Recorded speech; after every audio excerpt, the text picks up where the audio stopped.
রোমে লেটিকা, চীনে জিয়াও এবং জাপানে নোরিমেনো নামে পরিচিত। কিসের নাম বললাম বলো তো এতক্ষণ? সেটা তোমরা আমাকে কমেন্ট বক্সে জানাবে, যার উত্তরটা আমার এই ভিডিওর মধ্যেই রয়েছে। আর তোমাদের মধ্যে যাদের অলরেডি জানা আছে তারা ঝটপট কমেন্ট করো। আধুনিক যুগে উন্নত যানবাহন ব্যবস্থার ফলে পালকির ব্যবহার প্রায় নেই বললেই চলে। হঠাৎ কোনো বিয়েবাড়িতে শৌখিনতায় নজর কাড়ে এই পালকি।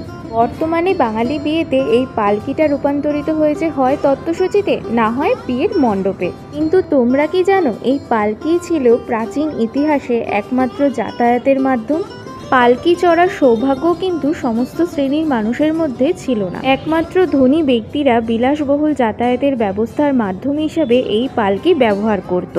তাই আমার বাবা একেবারেই পালকি চড়ার মতো সৌভাগ্য নেই, নিজে হাতে বানানোর চেষ্টা করলাম মাত্র। কেমন হয়েছে তোমরা আমাকে অবশ্যই জানিও।